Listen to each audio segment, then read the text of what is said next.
Hello. Hello. Welcome. I think there's only like one person waiting for this stream, but we'll see if more people come in now that notifications are going out. Um, this is not a bingo stream. We've been doing a lot of bingo streams lately. I want to read some articles about Emily Baldoni. I wanna know more. I wanna understand more about whatever Amas for Mamas is supposed to be. So I thought I would bring you all along with me while we look into this, and we'll just see. Um, I don't have videos to watch though, so it's gonna be a lot of reading. But I have links in the description, and we'll start deep diving. I don't know if we're gonna go through all of them. I think I'm just gonna work on this for a little bit, and we'll see how far we get. Um, Oh, first of all, though, before I forgot that I started this first. Hang on, sorry, I have multiple tabs open. So we have our Womb World T-shirts, and I've gone through my pitch on the other streams for them already. But I wanted to point out that we have officially raised $180. Somebody bought a shirt earlier today, and they opted to donate 50 whole dollars with their shirt donation, which really skyrocketed up the amount of money that we get to donate to the abortion funds. So I'm really, really excited. We're at $180. We're coming really close to where all of the funds in this 94 abortion fund group will get at least $2. Um, I'm stoked. I'm really happy. And I'm looking forward. We'll talk more about the Womb World t-shirts in a main channel video too, which is why I'm researching all of this natalist shit. So that we're prepared for that. But we're gonna we'll see how much we end up raising. But yeah, we've sold 14 shirts so far, which is very exciting. And yeah, so I want to start here. Let me have extra tabs open. I don't need. Let me close some of these. I want to start here. This is We Are Alma. It actually took me a little bit to find what was Emily's website, because there are multiple things called Amas for Mamas. They just spell it in different ways, because that's like an easy rhyme, and nobody's being very creative about something they're doing for mamas. So there are multiple things called Amas for Mamas. I had to do a little digging to make sure that we were on the right one. So this is Meet the Founding Mamas. Mamas supporting mamas. At We Are Alma, we're a team of mamas supporting you on your motherhood journey with products that empower and nourish you. We embrace the real experiences of motherhood, from its challenges to its joys. Committed to community, we also offer flexible, meaningful work for our mamas, ensuring they don't have to choose between career and family. Our goal is to support and empower mamas at every stage, both as customers and as part of our team. And then we've got Emily Baldoni right here, which is how I'm sure that this is the correct one. There's somebody else here. She has a co-founder. Co-founder is not really relevant here. Maybe we'll eventually find out that we have to research the co-founder, but I'm personally not interested in the co-founder. I just want to read about Emily. So this is how she's described on the We Are Alma website. I am an introverted dork on most days. I love chocolate glazed donuts. My biggest pet peeve is when people assume a struggling, frustrated mother equals an ungrateful mother. Becoming a mama has taken me on a roller coaster of depression, boundless immeasurable joy, and everything in between. My kids have been Americans longer than me, or is it longer than I? #foreigner. Mom product I love most, Cocoon and Ergo Baby. What I like most about working with Sacha, she is so many things. It would seem impossible to fit in one little human. She is deeply artistic and creative, but also has a super sharp mind for business. And then Sacha answered what she likes working best about Emily. Everything she does is done with love and so much kindness. She makes everyone she meets a better person by demonstrating true kindness in all her actions. But then there's a third person here, and she's not really involved in their twin bios. This is Sharon Baldoni. So it's Emily's mother-in-law, Sharon. Okay, so this is Justin's mom. It all started when Emily's mother-in-law Sharon invented the original cocoon in 1984 to feed her son Justin Baldoni. 33 years later, the cocoon brought new mama Sacha and Emily together and inspired the creation of We Are Amma. So that's Justin Baldoni's mother. Is that Justin? Is that Justin himself down there? Did they put Justin's baby photo on his wife's company website? Interesting. Interesting. Um, all right. So let's see what the cocoon is. Is it like a wrap? What what is it? Oh, it's like a breastfeeding cover? I don't think she invented a shawl. She invented They're saying she invented this? She invented this? This didn't exist until after Justin Baldoni was born? This is like a it's like a shawl. I mean, get your bag, but I'm I feel quite positive that people who have breastfed have had tops that they can pull their arms into and breastfeed under. Um, it's just a poncho. Um, yeah, you're right. It is. It's literally a poncho. I mean, like it's kind of cute. I could see how it would be convenient. Oh, those are some boobs out. I hope I don't get. I hope I don't get whacked for that. Um, they're showing breastfeeding over there. Okay. So yeah, it's for breastfeeding, and it also goes over, and it goes over the it goes over the stroller, which arguably any piece of fabric could do. Okay, so these were invented by Justin Baldoni's mother for Justin, and then that's why it's a thing now. Okay.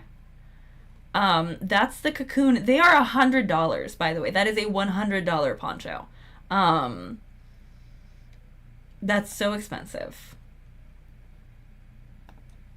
Looks like this is most of what they sell. The black sparkle one is sold out. So if anybody wanted that one, sorry. You can get 10% off of two. $178 for two ponchos. Do they sell anything else other than the cocoon? What's on bestsellers? A jumpsuit?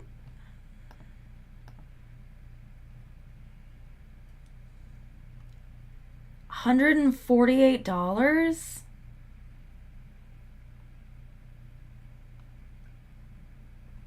Oh, and you're supposed to wear it with the cocoon naturally. Oh, I think it like zips down the front. Okay. I mean, I understand the concept of like clothing for breastfeeding. That seems ridiculously expensive for a jumpsuit, but you did it, mama kit. This is also $100. I feel like everything on this website is like minimum $100. What is this? Let's see. We're kind of off kilter here. Um,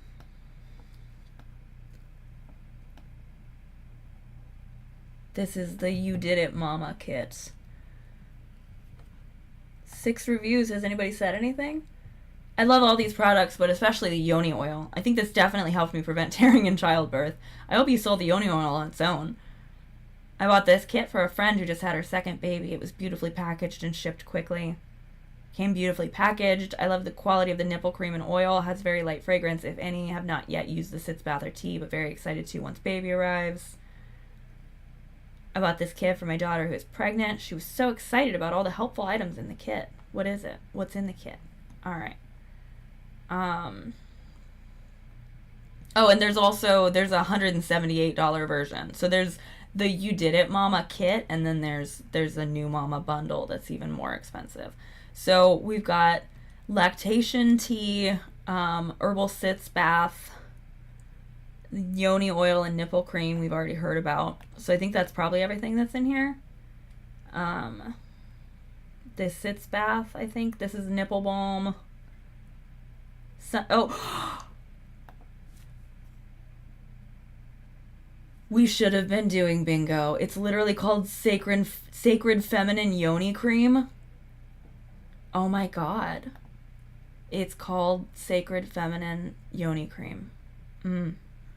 Amazing. Okay. What else is in here? Sits Down Mama, Sits Bath Ritual Blend. And a bunch of crinkle paper that the new mom will have to throw away. Cool.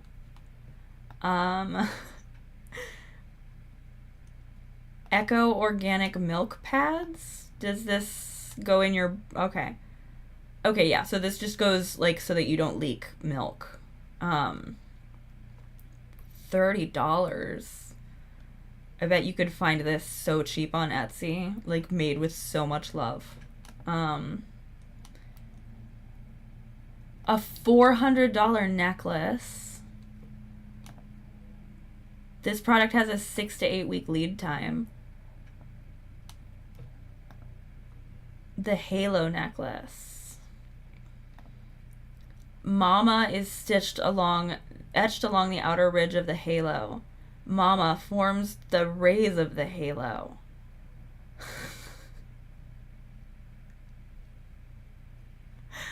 I see it. M-A-M-A. Wow.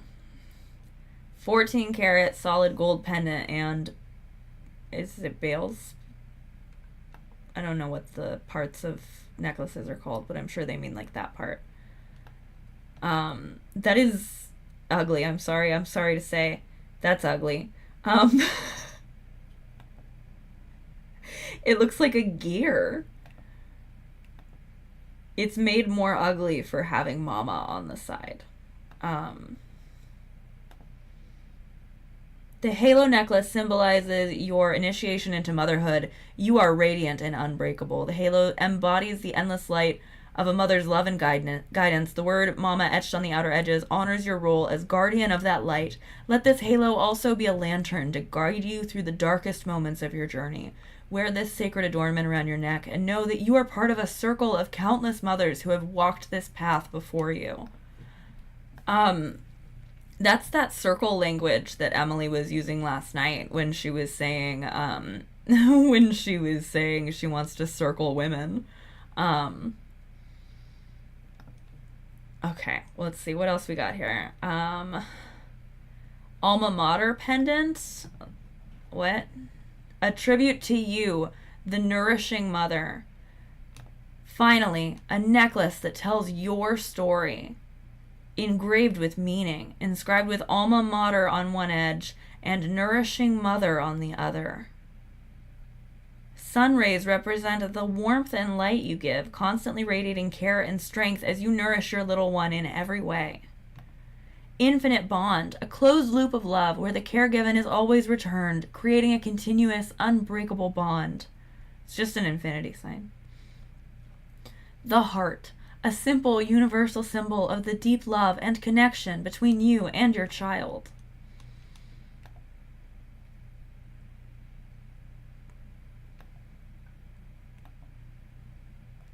Alma Mater. What if you got it and it just said Alma Mater and not even like actually a college? That also makes sense why it has a 4-week lead time. Okay. Let's see what else we got.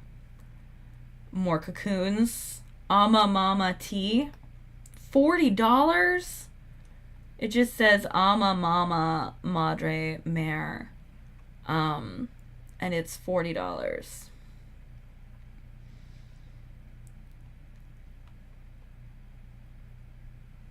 I mean, I guess this is just like a lifestyle brand. Like, it's a little bit less culty than I was kind of expecting it to be, honestly. I thought it would be a little bit more live, laugh, Baha'i, but it kind of makes sense that it's not. What's in... I feel like you're not going to be seeing anything... Yeah, you see all the same shit when you click on any of these. The cocoon shows you the cocoon. Gifts for Mamas shows you the cocoon. Also, yeah, the jumpsuit doesn't sound good. Somebody said earlier for, like, having to pee. It sounds like it would be convenient for needing to, like, get your tits out, but not for having to pee.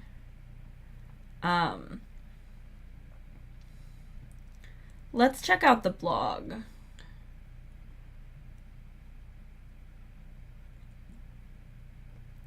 So, I guess there is like advice stuff. How to make Mother's Day meaningful without the stress.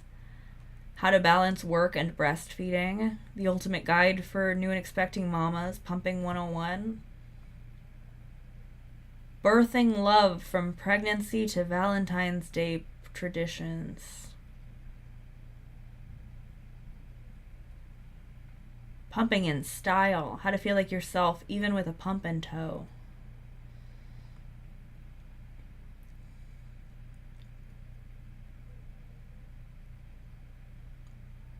Okay. I mean, I don't want to clown on all of this too hard because, like, while it is. There's Justin.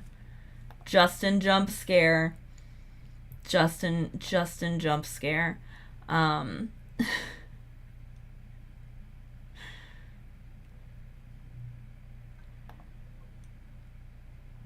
I don't understand how the necklaces really come into it other than just that they want to make more money. Um.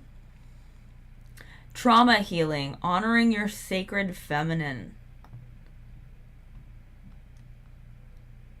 The health of the woman is the health of the tribe, for all of her fruit is blessed. Why would you quote that and not cite it?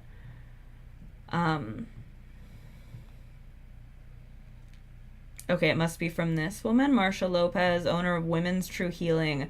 In Los Angeles, Marsha is a shamanic practitioner, herbalist, energy worker, and body worker. She also applies traditional indigenous. Oh, I don't know what this is. Let's see. Corinder. I can't say this. Corinderismo. A traditional native healer or shaman found primarily in Latin America and also in the United States. A specialist in traditional medicine whose practice can either contrast with or supplement that of a practitioner of Western medicine. Curandaro is claimed to administer shamanistic and spiritistic. I don't think I've seen the word spiritistic before. Shamanistic and spiritistic remedies for mental, emotional, physical, and spiritual illnesses. Okay. Alongside referrals to allopathic healthcare providers for a holistic approach to her healing methods, watch below to hear Emily and Marsha talk about healing from trauma, trips for restorative postpartum, and honoring our sacred bodies. Mama pro tip. Mamas, wait. I should use this. This should be the content warning at the beginning of my video about Womb World. Mama pro tip. Mamas, note that some of what is discussed in the video and recap might be triggering depending on your personal circumstances. If you skip to the bottom of the article, there is a resource list that might be useful. We see you and love you. Make peace with your birth story. 6 tips to help. Impatient to meet your baby? Kickstart labor with these 11 natural methods. Ooh, how to manage labor pain like a boss. All of your options explained. Do we think that this is going to be pushing people not to get it, or do you think they're going to be cool with people getting like an epidural? Give me the drugs. You hear that line screamed a lot in movies and TV shows from sweaty laboring women, and we all know what it means. Give me an epidural.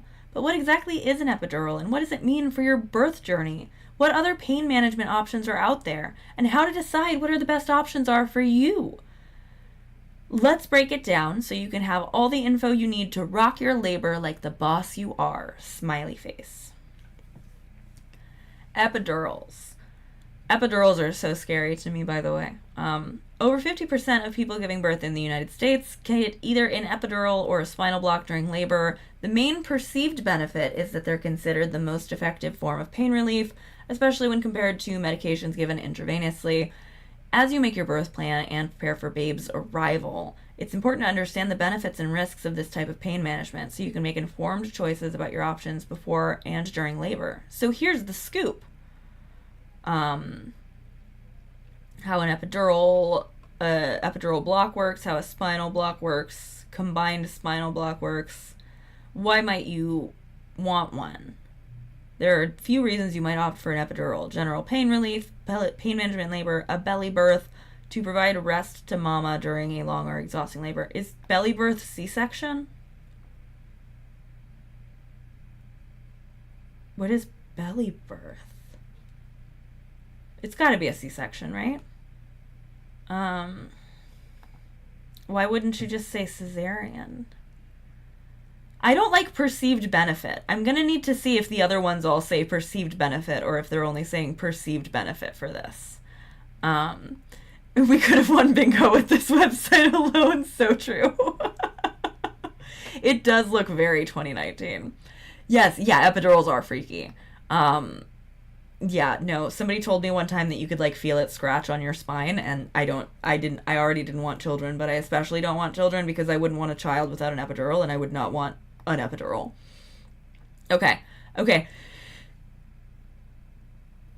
The success of an epidural depends a lot on the skill with which it's administered. Techniques and medication combinations are constantly being refined, and different providers will have different options for you. Things to know: anytime you opt for an intervention in the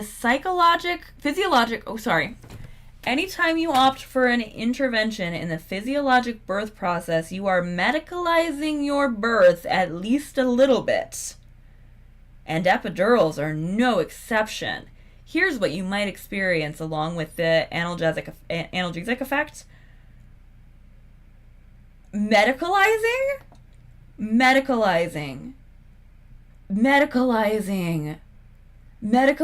birth.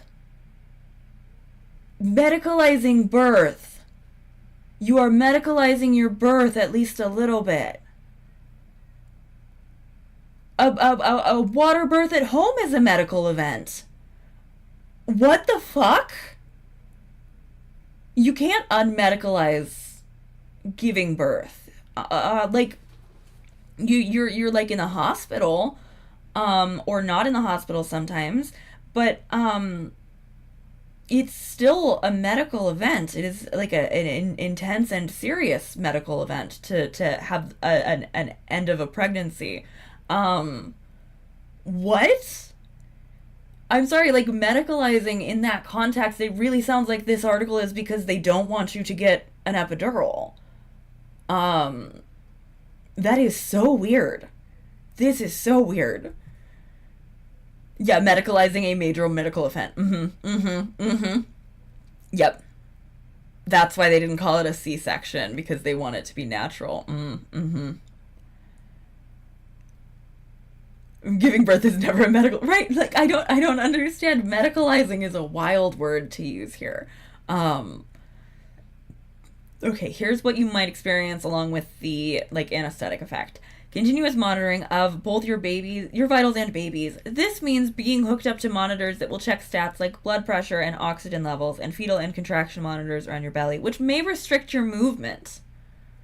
An IV drip delivering extra fluids and possibly Pitocin, to augment or speed up your labor. A catheter in your bladder, since you won't be able to feel the need to pee. I'm also very scared of catheters, I can't lie. Like, I would get one if I needed one, but I'm scared of them. Common risks of epidurals can include things like heavy motor blockade. Your legs might become so heavy and hard to move that you cannot move the lower part of your body at all. Fever during labor, itchy skin, higher likelihood of needing forceps or vacuum assistance with delivery, hypotension, fancy word for low blood pressure. Longer first and second stages of labor due to the epidural slowing your labor process. This might mean augmentation with Pitocin, a synthetic form of oxytocin. Medications used in your epidural do cross the placental barrier, which means they could have a temporary effect on your baby. Research is ambiguous as to whether this can directly lead to nursing challenges post-birth. Check out Evidence-Based Birth for a breakdown of the available info. Is evidence-based birth? I wonder what this is like. Evidence that empowers. Birth justice. You'll learn how epidurals and spinals could potentially harm breastfeeding success. What else is this group doing? What is evidence-based birth? Research on racism and maternal health. the days following George Floyd's murder, I had the honor of connecting with Ayotu Ali, an EBB professional member and the co-founder of Minnesota Healing Justice Network, about their work on the front lines in Minneapolis. Ihotu and other members of the Minnesota Healing Justice Network, including Daniela Montoya Bartholomew, Shayla Walker, Rhonda Fellow, and Jennifer Alamanza, made the following suggestion. EBB should work to make the research evidence on racism and maternal health more readily accessible to our audience. Okay, I was reading this thinking that maybe this was the beginning of what they were doing, but I think that this is like a 2020 edition. We greatly appreciate the suggestion from the members of the Minnesota Healing Justice Network. Moving forward, EBB began regularly sharing information on racism and birth, especially poignant research findings about Black maternal health.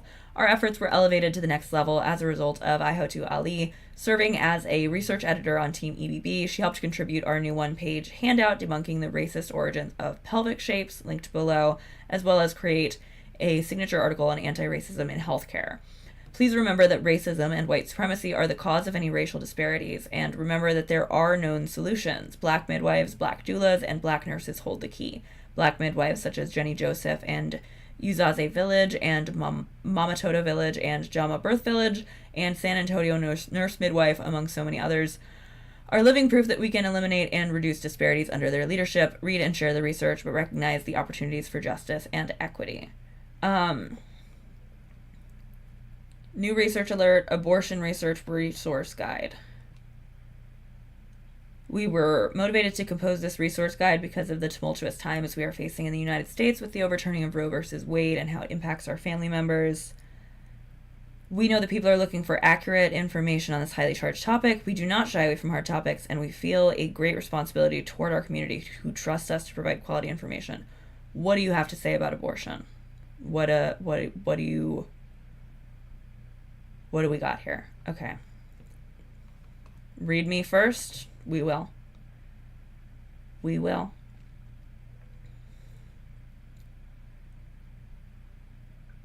We created this guide to contain summaries and quotes from the research and history we've been gathering. This information is a work in process. For now, we include information from scientists about how abortion relates to evolutionary theory, ecology, and life history theory, history of abortion, research on the demographics of people who seek abortions globally and in the United States, including reasons why people seek abortions and the timings of when people seek abortions. Are we saying anything about abortions being good and that we should have abortion? This is all I need to confirm this. Research on how abortion relates to reproductive justice for Black people, people of the global majority, and for LGBTQIA community. Research on the funding and philosophy behind crisis pregnancy centers, or CPCs. That's a positive. That's a positive to me. Positive to me because it makes me think that they're not citing crisis pregnancy centers as good. I'm pretty sure. Let's see. Statement of intent. Here at Evidence-Based Birth, we welcome productive dialogue around the topic of abortion related to research evidence, demographics, history, ancestral and modern, and the role of abortion access in reproductive justice. We have a zero-tolerance policy for shaming, personal attacks, shouting, all caps, angry rants, profanity, announcing your departure, or any kind of trolling. Comments of this nature will not be engaged with by our team. We do not guarantee a response. It can be difficult to work through this information. How do you feel about abortion? How do you feel about abortion? We encourage you to separate your emotional response from the words and text inside the resources. If while reading the resources you feel your heart rate going up or feel foggy or unable to shake a past memory, it could be that you are experiencing a trigger. Just tell me you think abortion is okay, please. Evidence-Based Birth is a company that publishes accurate, accessible, and inclusive childbirth research that empowers communities. Our content is published on our website, blog, and social media channels, headquartered in Kentucky. Okay, what is the evidence-based birth stance on abortion? Our vision is for all families to have access to safe, respectful, evidence-based, and empowering care. We also take seriously our part in amplifying the voices of Black and brown birth workers who are fighting for reproductive justice. Birth workers who are fighting for reproductive justice, but what about also people who are fighting for not birth? According to Sister Song, reproductive justice is the human right to maintain personal bodily autonomy, have children, not have children, and parent the children we have in safe and sustainable communities. So it does not sound like they are anti-abortion. I'm sorry that we just had to we had to go through all of that because I needed to be very sure that they weren't linking to an explicitly anti-abortion thing. But it also seems like this is we want to have a dialogue and talk people out of it a little bit, but it doesn't sound like they're saying it's bad. The right to not have children is something, but also not have children is different from have an abortion if you want it. But also this might just be because they're defining reproductive justice in general. Very rarely have I heard somebody ever use reproductive justice, and what they're actually saying is that it would be an injustice to have abortion. But it also, this is just so fuzzily written. Why did you write this resource guide? We were motivated to compose this resource guide because of the tumultuous times we are facing in the United States with the overturning of Roe versus Wade and how it impacts our family members, friends, clients, and communities. We know that people are looking for accurate information. We don't shy away from hard topics. Importantly, we would like our readers to take a close look at the history, research, and demographics to understand how abortion fits in a global and historical context. Many people form their opinions about abortion without a complete understanding of the history of abortion, how it has been regulated by governments around the world, sometimes mandated, sometimes forbidden, the demographics of those who seek abortions, and why abortion access is considered part of reproductive justice. Okay. So I will say one more thing. I think I'm being a little bit uncharitable because I do think that it's a vague but pro-abortion stance, but they're doing it, yes, they're not saying either way because they want both sides to like them. That's what I was going to say. They're doing it in such a way where they feel like they're not going to get a bunch of backlash from very pro-forced birth mothers because they're going to say, well, we're welcoming a dialogue. You just can't yell about it. I need a more forceful acceptance of abortion for me to believe what anybody is saying about reproductive justice. I don't want wishy-washy, well, you might not understand the context and let's look at the full history. I want a 10 toes down, anybody who wants an abortion should be able to get an abortion, and it should be safe, and it should be easy, and it should be accessible. That's what I'm always looking for anything for me to call it a feminist organization.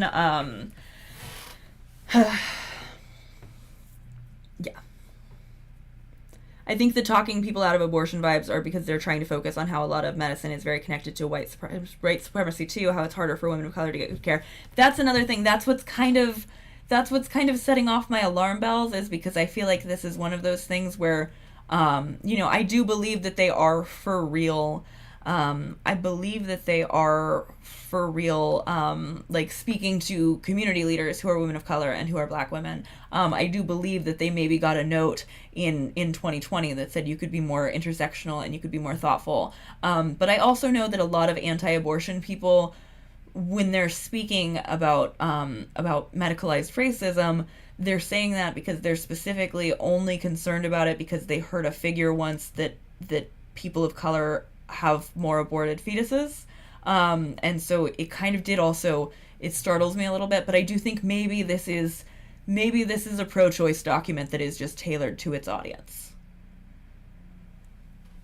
How do proposed enacted abortion bans in the United States affect the evidence-based birth audience? In terms of our audience, we know that a substantial percentage may have had an abortion or will need an abortion in the present or future. Abortion bans can directly or indirectly impact anyone who can get pregnant, including women, girls, queer, trans, and non-binary womb-holding people.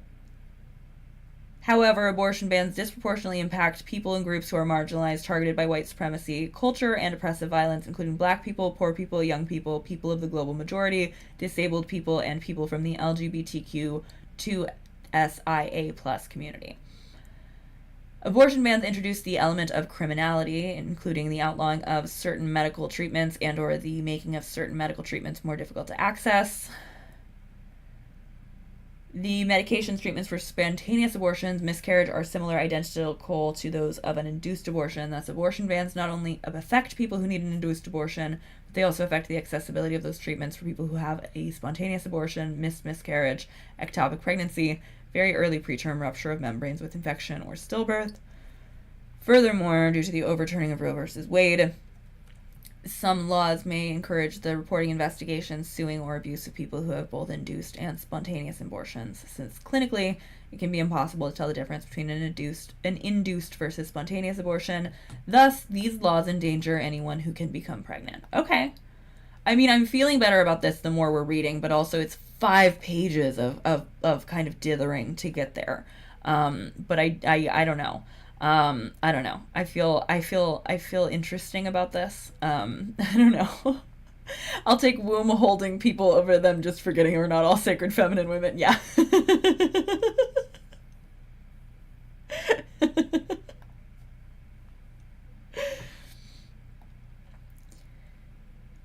Let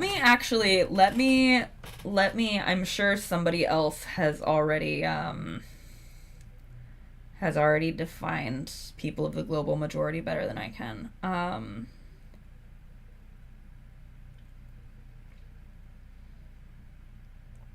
Yeah, so people of the global majority is just non-white people. Let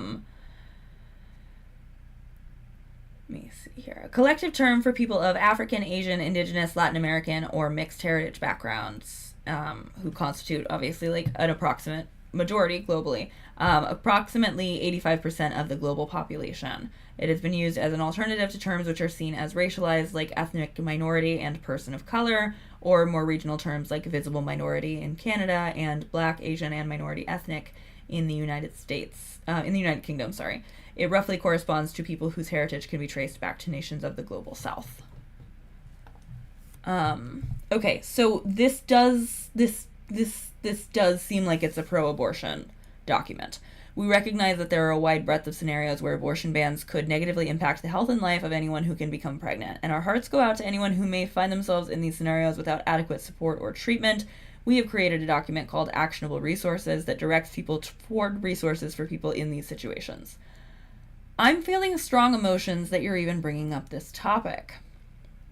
We recognize that abortion is an emotionally charged and divisive topic, mainly because of the religious and political underpinnings behind the public abortion debate.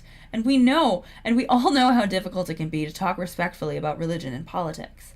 We believe it is important to bring a research-based perspective to this topic, which is why we decided to compile the information we've been collecting into a resource guide. And then they also did a podcast episode. They're asking for calls for people sharing their personal story. What are you saying about abortion, really? We are here to share this information about the research, demographics, and history of abortion, along with its impact on reproductive justice. As with all our EBB resources, we are not making decisions for you, nor passing judgment on anyone. We believe that everyone makes decisions in their own context with the information and resources/options that we have at the time. We also recognize that most people who decide whether to have an abortion are often in serious situations, and we want to bring compassion and humanity back to the conversation. Most people. Most people. Okay. Yeah. It is a serious situation in every case if somebody doesn't want to have an abortion and they decide to get an abortion. That's like I don't most people who decide whether to have an abortion, all of them, it is very serious to not want to be pregnant and to be pregnant. This is on page 7 or 7 out of 9. This research was primarily gathered, summarized by Tyler Jean Dukes, PhD candidate, and primarily edited by Rebecca Decker. Additional support was provided by EBB team members. Okay. Why does the resource guide include a topic called religion and abortion? I thought this blog was about evidence, not religion. The evidence-based birth team comes from a variety of backgrounds and religious and non-religious traditions. Because some of our employees at EBB were interested in the religious aspects of abortion, we decided to research the percentage of followers of each religion denomination who support or oppose abortion in most circumstances. We were also interested in how some religious scriptures can be used to argue for or against abortion. This information was gathered to satisfy our own internal curiosity. However, we thought it would be helpful to others, so we included it in the resource guide. Okay. All right. So I will say this website seems crunchy. It's setting off some flags for me, but it also doesn't seem completely terrible. Um, I don't know if anybody watches this on the replay and they do more research into evidence-based birth. Let me know. Um, Our mission is to help birth workers build the evidence-based knowledge, skill, and power they need to protect families' abilities to give birth with empowerment. The work we do goes on to impact families who are searching for accurate information to empower their prenatal, birth, and postpartum experiences. Our mission-based programs benefit birth workers because we provide education on research, mentorship in how to navigate a broken healthcare system, and the confidence to be a change agent working for anti-racist and inclusive healthcare. If you want to be part of our movement, blah, blah, blah. Okay. So let's move on from evidence-based birth. Let's go back to ALMAs, and I'm gonna close. I have so many tabs open from their content. Okay. So that's a source that they linked to. That was quite a tangent, but I appreciate that we. I hope that we didn't mind going through. I carry my womb world around in my safekeeping. He's got the whole womb in his hands. The read that I'm getting is that these folks are not talking too much about abortion because their audience is folks primarily interested in giving birth. That might be too generous, but yeah. No, I think yeah, it's kind of bare minimum, but it's not nearly as bad as I was afraid it was going to be. Yeah. I appreciate that they mentioned racism, but we got there from the anti-epidural article. Right.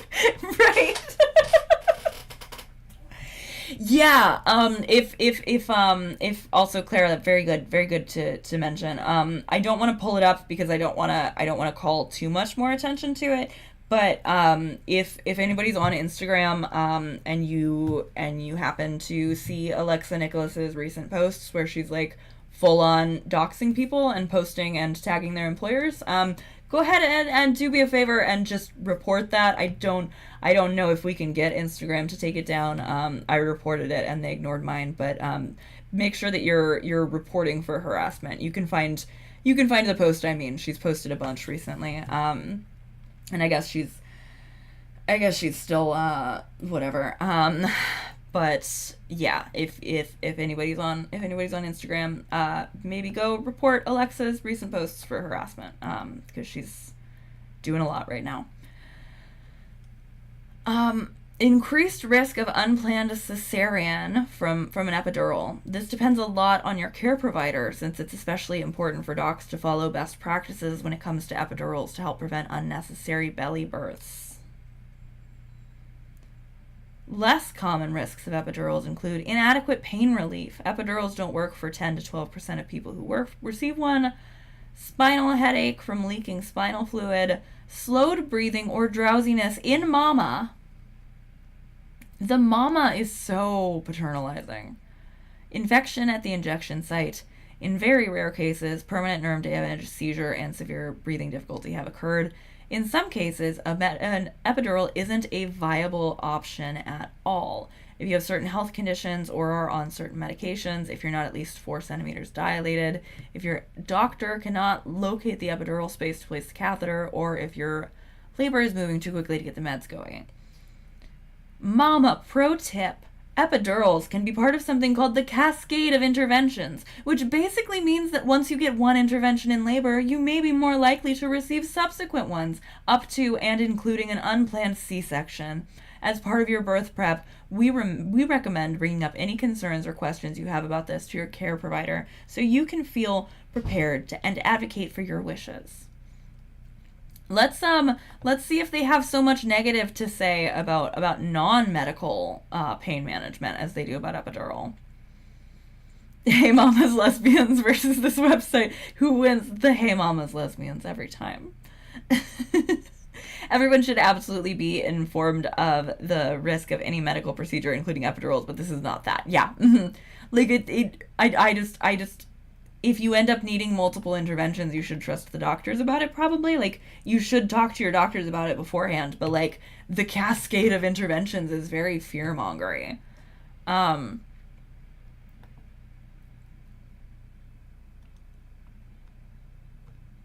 If you'd prefer to skip the epidural or are unable to receive one for some reason, there are a variety of non-medical options for pain management during labor. So if you don't want to medicalize it, check out our list below. And as always, please do your own research and ask your provider as many questions as you want. Miles circuit, I don't know what that is. Spinning babies, I don't know what that is either.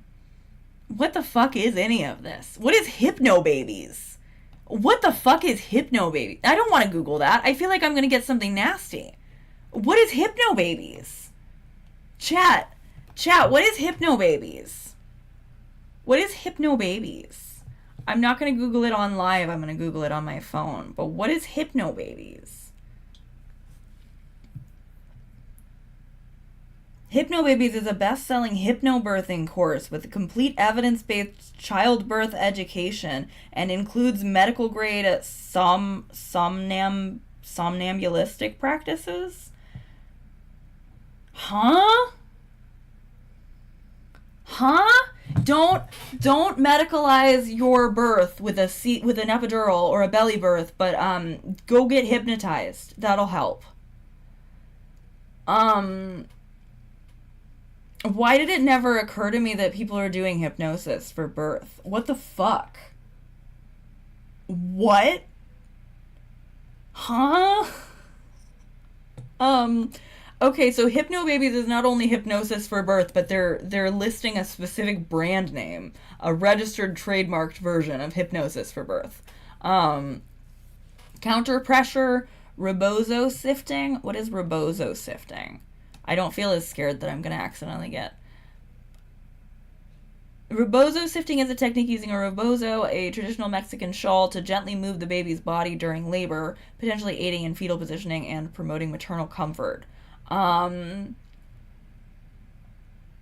you do that with a cocoon, do you think? Is that why they're mentioning it?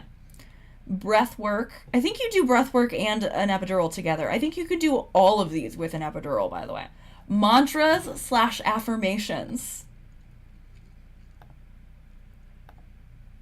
Hydrotherapy via shower or bathtub. Massage. Changing positions and staying mobile. Using a birth ball or peanut ball. Mindful exercises / expectation.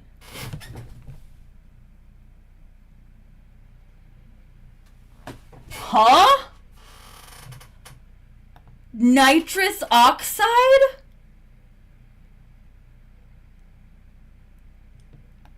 You just were saying you don't want to medicalize your birth. You want nitrous? Like, not at the hospital? Like, what? I'm fascinated. I'm fascinated by... Okay, nitrous oxide. This one is a more medical option, but it's considered extremely low risk, and since you control your use of it, you decide how much or little you need throughout labor. What? I am so much more thrown by nitrous oxide than I am if it had said weed. If that had said weed, I would have been like, okay, whatever. But I feel like being so scaremongery about the epidural, and then just being like, but you can huff some gas if you want to, and that's only slightly medicalized. I don't know.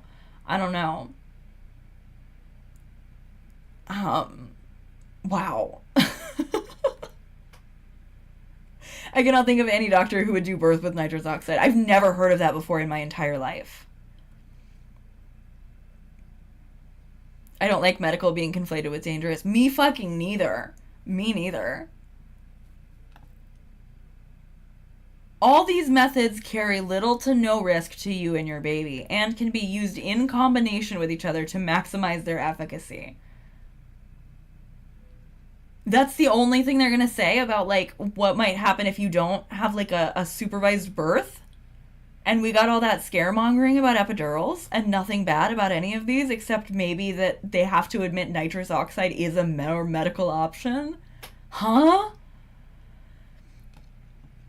Mama pro tip. Regardless of whether you want an epidural, plan to have a belly birth, or are hoping to birth without interventions or medications, hire a doula. You deserve as many people in your corner as possible when mapping out your desires for your childbirth experience, and a doula can help you advocate for yourself in the birth space, is 100% there for you and your partner if you have one, and comes with tools and experiences for managing labor pain and assisting you in post-birth recovery. Can't say it enough. Doulas are golden. I'm not anti-doula, especially because, like, you know, there is a lot of misogyny in healthcare, and so, like, bringing in another person to advocate for somebody who's giving birth and going through a medical event. It's a medical event whether or not you're getting an epidural. It's still a medical event. But I do think having a doula is not a bad idea if you are having the doula come with you to the hospital where there are doctors. Like, you're just adding another person, like, onto your care team and helping to take care of you. I don't think that's a bad thing, but I like, that's the one thing that I'm seeing where I'm not like, wow, this doesn't suck. But yeah. Yeah, I don't think a doula would be that bad, but I've had bad experience with docs not listening to me before. That's the thing. Like, if it's another person coming in and helping to advocate for you, I think that makes so much sense, especially if you're, like, in the amount of stress that you would be in when you're, like, about to give birth. I do think having a doula is not bad advice. I think having only a doula, having only a midwife, doing only a home birth, I think that is bad advice. I'm sorry. I know people are going to say that I'm very Western for that or whatever. I know a lot of people have had home births, but, like, a lot of people have also fucking died having home births. A lot of people have fucking died. A lot of wanted newborns have died because they weren't, like, in a hospital. I'm not pro home birth. I'm not pro crunchy birth. I'm pro having whatever kind of, like, healthy birth you can. Like, I'm not anti-birthing center. I think there's a possibility birthing centers could be good and helpful. But I think it's an intense medical event to have a baby, and that you should do that where you have the best chance of success that you and your child can survive. The hospital has blood on hand if you need blood. Yeah, that's why I'd rather be in a hospital than a birthing center, because I don't think the birthing center has all the shit if you need, like, a transfusion. And the thing is, if you want a transfusion, you can have your doula there with you somewhere where they can give you a transfusion if you need it. I support doulas, midwives, but hospital births 100%. I agree. I completely agree. Yeah. Also, home birth safety rates are much higher in countries with universal health care and fewer demographic health disparities. That's really interesting. That makes a lot of sense. Yeah, that actually does make total sense. Yeah, not in a million years. Well, I mean, I guess if within that million years the United States had huge changes, but not in my lifetime would I ever feel comfortable with myself, or honestly with anybody who I love and who I care about. If they told me that they were having a home birth, I would be very, very scared. I can't believe Opie is pro-medicalizing birth.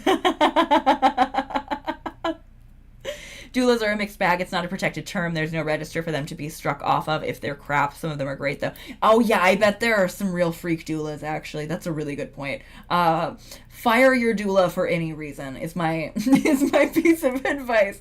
If you have even a strange vibe about somebody who you are hiring and their whole job is to advocate for you, you 100% should fucking fire them and find somebody else who, like, feels more safe to you. And also, like, I feel like depending on, like, who you have in your life, it's possible for you to, like, have even just, like, a friend who can help to kind of serve in that capacity for you in terms of helping to make sure that you are listened to, helping to make sure that somebody is looking out for you as you're kind of, like, panicking about the fetus and all of that.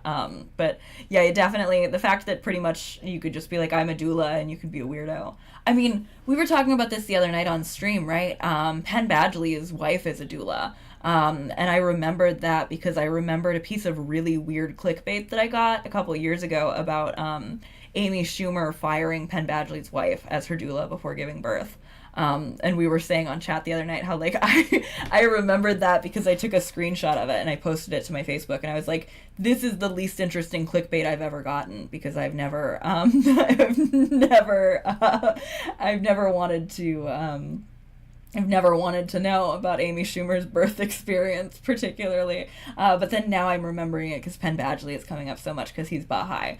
And thinking about like Amy Schumer firing a Baha'i doula, and the Baha'is we've seen are so weird about birth. I would fucking fire a Baha'i doula too. I would be like, what do you mean birth and death are the same thing? I don't want to do that.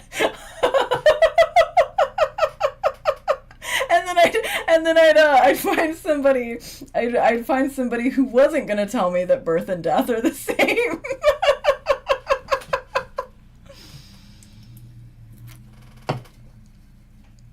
I think it is. I think there's like a midwife registry. I'm pretty sure you're right. For states, because I remember when I worked for that contract center and I was doing PFML leaves and stuff, some of the midwives who would fill out like medical pregnancy forms, I would be able to look them up on the on like the registry to make sure that they were real. Amy Schumer did support Blake. Yeah. Amy Schumer is a very messy woman. Obviously, never gonna say uncritical support to Amy Schumer or anything. But I love Little Shop of Allie's video about Amy Schumer and Lena Dunham. I promote that video every time I have a chance. I highly recommend the Little Shop of Allie video about Lena Dunham and Amy Schumer. It's really, really good. But Amy Schumer was, for all of her many, many faults and flaws, Amy Schumer was one of the first, like, celebrity women who, like, immediately posted something being like, I believe Blake, which I do appreciate for. Imagine being told your baby is dying in womb world as you can... Right!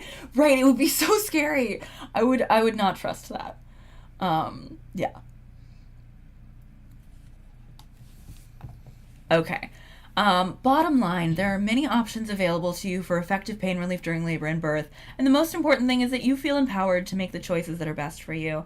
It should also go without saying that all births are incredible, and all birthing people are incredible, no matter how the heck that baby comes out. Whatever you decide, and whatever happens, you are an amazing mama. Smiley face. As always, remember that while all of us at Mama...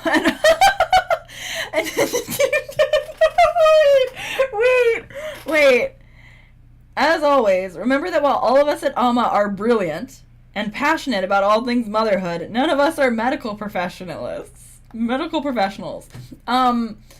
Always remember that we're all brilliant, but we're not professionals. That's fucking funny. That's why I didn't immediately clock Justin Baldoni's award-winning movies joke as a joke, because this is how pretentious these people fucking are. We're all brilliant.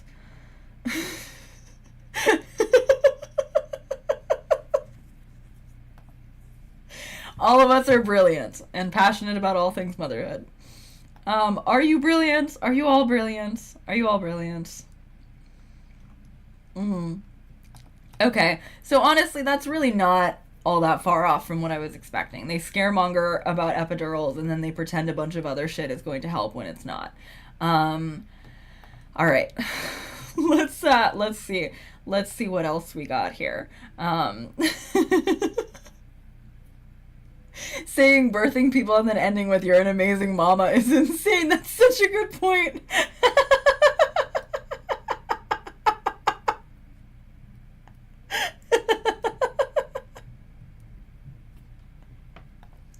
Okay. Justin Baldoni returns to Instagram for first time amid Blake Lively lawsuits with an emotional post. So he posted some shit for his wife, Emily, and his mom, Sharon, for Mother's Day. Post included a family photo of the It Ends With Us star giving his mom a kiss on the forehead while he holds his wife's hand.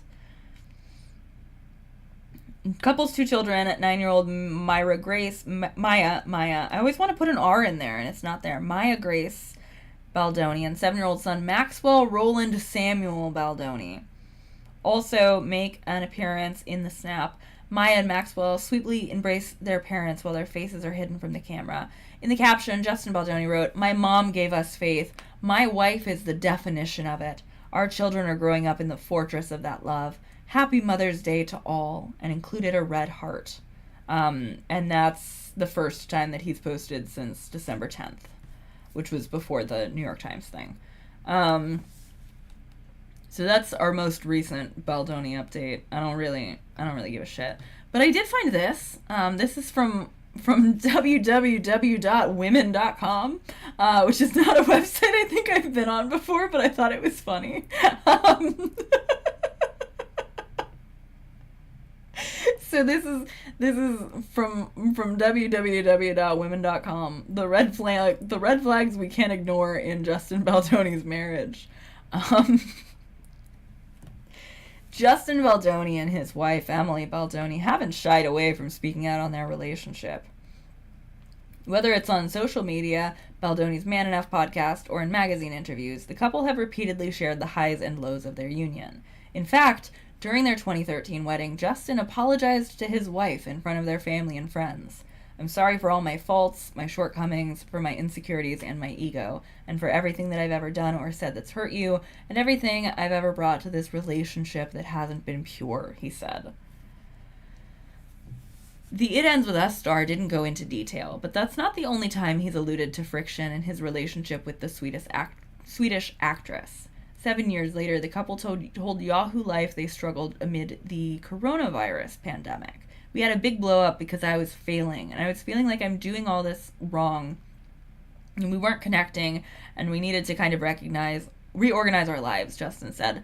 But the red flags in the Baldoni marriage go even deeper. Emily didn't publicly defend her husband amidst the It Ends With Us legal drama. After weeks of silence, Emily returned to Instagram in January 2025 for her first grid post in almost a year. She celebrated her husband's birthday, but didn't mention the allegations. I don't think that really counts. I think that was supporting him. Emily shared a photo of herself kissing Justin next to the ocean with their 2 children. Happy birthday, my love, celebrating the man, husband, and father that you are. I choose you again and again. There may be legal reasons why Emily isn't speaking out, but if she doesn't want to publicly defend her man, that could be a red flag. I don't think so. I don't think that's true. I think she did support him. Justin Baldoni's 27-minute proposal video was called a red flag. Should we live stream the proposal video just for the sake of completionism? I could do this. I would want to do it on maybe a different stream. Because I want to do just a short streams when I do something where I can't keep the ad revenue. And I know that I can't keep the ad revenue from the proposal video. I didn't stream the proposal video before because Medusini already has a stream where she watched it, so I figured people could just go watch that. But I kind of want to watch it again. I kind of want to talk about and dissect. Maybe we'll do a specific stream. And also we could do a bingo card. Actually, these Violet Delights, if you're still here, right? Yeah, you're still here. I was gonna say, if you haven't seen it yet, would you want to make a fresh bingo card for when we watch this, with some of the new squares, and then I can use that one because I think that would be really fun. And these Violet Delights has pretty much self-appointed as the bingos are. I have so many amazing suggestions for posts and stuff, for squares and stuff in a big email that they sent me, which is just amazing. But yeah, I think a nice fresh bingo card, and a bingo stream just for the proposal video. That might be fun. Maybe we'll do that later tonight, honestly.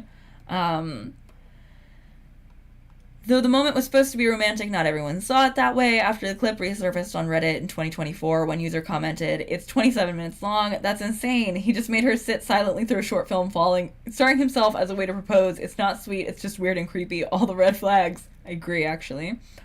Other Reddit users weren't convinced the moment he properly proposed was without narcissism either. Even the actual proposal is all about him. He doesn't say a single thing about her. It's just everything she does for him and how she makes him feel about himself, they wrote. Emily alluded to feeling a little uncomfortable watching the video alone, telling Hollywood Law Group in 2013, "Obviously I know what's going on and I have nobody there to celebrate with. It's just me and the TV, so that was a trip."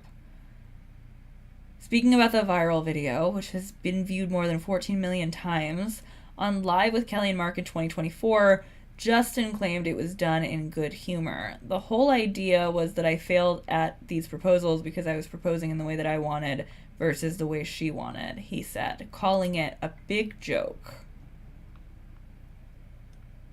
Justin learned about Jane the Virgin because his wife wanted to audition for the show. I've talked about this before on stream. She wanted to play Petra, Raphael's wife, and he became interested in the show while running lines with her. I thought, who is this guy going to be? He sounds really dreamy, he said of Raphael. Petra went to YL, but Emily not getting the gig didn't stop Justin joining the show. That may have stung, seeing as he considered himself more of a filmmaker than an actor than when Emily was while Emily was more serious about acting. We hope Emily and Justin spoke at length about if it was a good idea for him to take the role. This article is goofy. I want to note again. I want to note again that I called this. I selected this article because www.women.com was really funny, not because I think that this is like an amazing source, but I just want to see what other people are like writing up about this kind of thing. But I just wanted to be clear as I'm reading this like trashy article that it's not what I would call like a valid source. Justin Baldoni spends a lot of time away from his family. Oh, Emily has been on more podcasts. I'm gonna start opening up some of these links.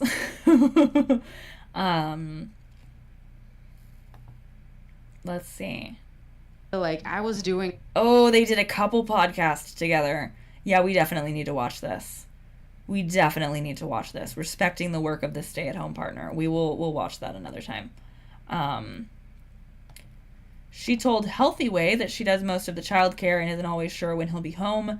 If he's home when I get back from daycare, we try to catch up on all the million things that are always going on in our life and figure out what the day will look like, she said.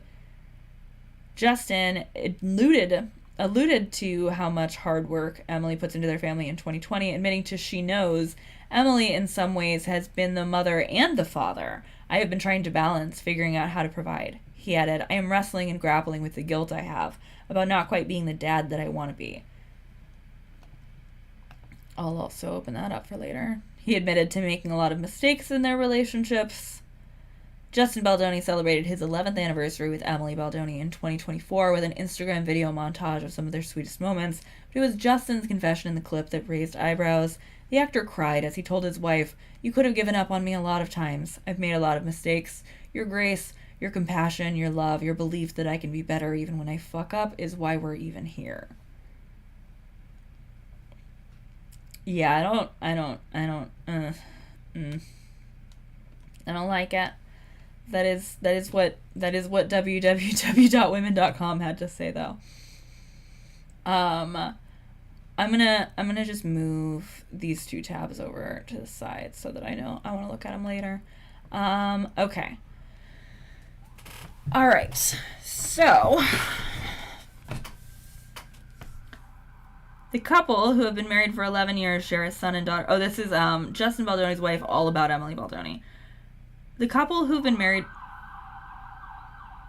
Jesus. Sorry if you can hear that.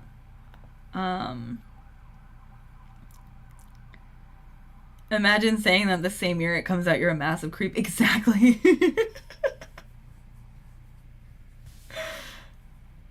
Mistakes implies cheating to me, and frankly, it'd be really funny to me if the Blake is in love with him thing is Darvo. God, yeah. The couple, who have been married for 11 years, share a son and daughter, all of whom are featured in sweet photos and videos. In several shots with Emily Baldoni, Justin Baldoni calls her his dearest wife, his helpmate, and home. If anybody knows who Debbie and Michael Pearl are, helpmate is language Debbie and Michael Pearl also use. This is not a good suit. That green with the blue, and the blue just has to match his. I like the sparkly pants, but that lapel and like the pocket trim? Girl, what are you wearing? No. Emily Baldoni was born August 3rd, 1984, in the Scandinavian city of Uppsala, Sweden, just north of the country's capital of Stockholm. During a 2024 family vacation to her home country, Justin Baldoni took to social media and shared, First, I fell in love with a Swede. Then I fell in love with her country. She's an actor. Emily Baldoni got her first acting job in 2005 in the short film The Elephant's Room. Since then, she starred in more than a dozen films and appeared in a long line of small screen dramas, including Bones, CSI Miami, Mad Men, and NCIS Los Angeles. The engagement, again, going viral. I told her I was running late, had the restaurant opened just for her, and set up hidden cameras all around her, he wrote in the description of a YouTube video that captured it all. When she sat down at the table, there was a TV in front of her set to take her on a journey that would lead to the proposal of a lifetime. What followed was a wild production that featured Justin Baldoni and his pals decked out in their finest in-sync whites, lip-syncing to the band's 1997 single, God Must Have Spent a Little More Time on You. They followed that up with takes on Boyz II Men's I'll Make Love to You, ABBA's Dancing Queen, and a flash mob-packed version of Bruno Mars's Marry You. And that was just the intro to the 27-minute proposal video that received cheers and tears from Emily Baldoni and more than 14 million views from fans. They got married in 2013 in Corona, California.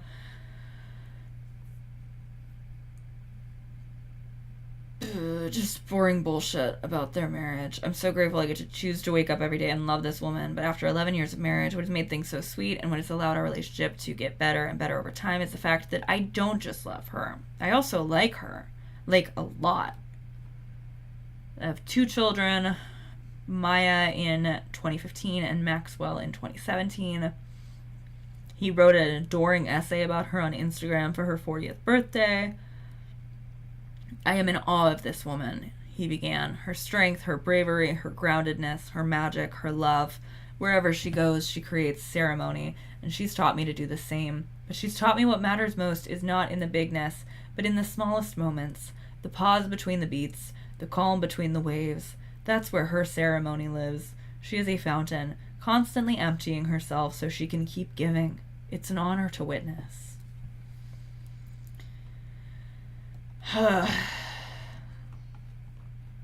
Alright.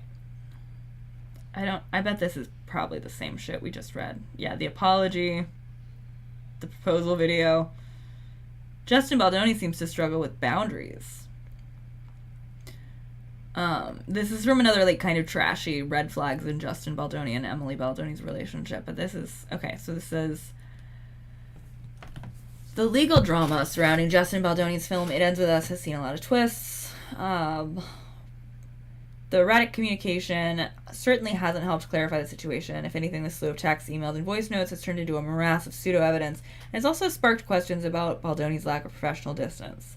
As Orna and Matthew Walters point out, Justin reportedly sent a lengthy late-night voice memo to co-star Blake Lively at 2 a.m. While he may have intended it as a work-related message, the timing and emotional tone of the outreach raised eyebrows, especially given the nature of their creative collaboration. Even ignoring that there are already red flags in Blake Lively's relationship with Ryan Reynolds, it's not a good look. Could you argue that Baldoni is just a workaholic? Perhaps, but the Walters feel that lines were definitely crossed. There's way more red flags in the relationship between the Baldonis than between Blake and Ryan, but alright. Justin and Emily Baldoni regularly mix business and pleasure. Speaking of work-life boundaries, Justin and Emily Baldoni are more than just spouses. The couple has occasionally collaborated on projects. For instance, the duo works together on Justin's now-defunct charity event, the Skid Row Carnival of Love, and Emily's We Are Alma motherhood brand. Emily has even shown up as a guest on Justin's Man Enough podcast. But while supporting each other can be a beautiful thing, their marriage might also experience extra discord from all these professional collaborations. And they're facing a storm of scrutiny. Yeah, okay. So I think this is just another, this was interesting to me. This came out in August, updated August 14th, 2024. So I think that this is from when the smear campaign was like in full gear, and then it's just like this gushing little profile about their marriage. It's just interesting. Like, this is, I would assume, certainly part of what they were trying to flood the zone with. And yeah, I don't know. I don't think there's anything new in this E write-up either. All of these just go, and they go through all of the It Ends With Us stuff every time you start. She's been in his metaphorical foxhole since they first started dating in 2011. Metaphorical foxhole? What the fuck are you ever talking about? Metaphorical foxhole. Hey, how do y'all think they voted? Just curious. Just curious. Do we think Justin Baldoni voted for Kamala Harris? Because I know he didn't post something saying to vote in November. I went back and looked. Yeah, this has like her career. If you're a Jesse McCartney fan, you might have spotted Emily in one of his music videos. The actress filming a spot in 2006's Just So You Know, per her IMDb. Huh. She was in a Jesse McCartney music video. She's in his womb world.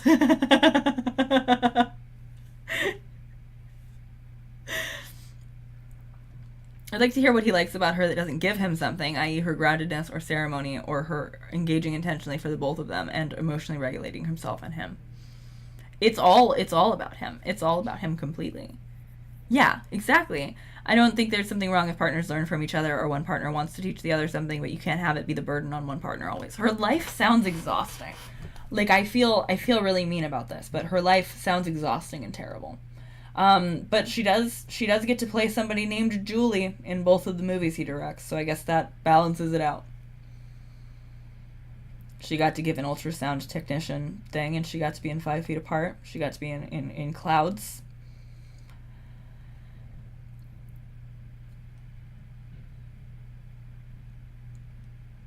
They met over a decade ago in the movie industry when she went by Emily Foxler, formed a romantic relationship in September 2011, and went to the Blue Jam Cafe in LA for their first date. More shit about this proposal. Justin and Emily tied the knot months later in July 2013, with them exchanging vows during an outdoor ceremony in California where she serenaded him with her cover of Ingrid Michaelson's The Way I Am. I like that song. Don't sing that song for him. As Justin wrote on Instagram, their wedding was the moment I became the luckiest guy alive. I think that's the first time I have ever heard about her doing like a big gesture for him. I mean, I guess if I didn't dislike them, I would think that was kind of sweet. All right, so those were pretty much the links that I wanted to look at. I do think that I might come back and stream later. Maybe we'll watch, maybe we'll do the proposal one, or maybe we'll do that one that I just found where they did like a couple podcasts with somebody, because I think listening to them speak as a couple would be interesting. But I want to make myself a dang quesadilla and eat some food, so I'm gonna eat. And I will probably be back later. I'll most likely will be back later to stream more. But thank you so much for hanging out. Thank you for helping me with my research and your thoughts here. I love hanging out and streaming. I really like the bingo ones. I think the bingo ones are really fun, which is why I want to make sure I do another bingo stream. I really like the bingo streams, but it's also fun to do ones where I'm kind of just reading, because otherwise I would have gone down that whole rabbit hole by myself trying to figure out whether or not that was an anti-abortion thing or not. But yeah, so I will see you all again later, probably in a couple of hours. And I love you, and thanks for hanging out with me. Bye.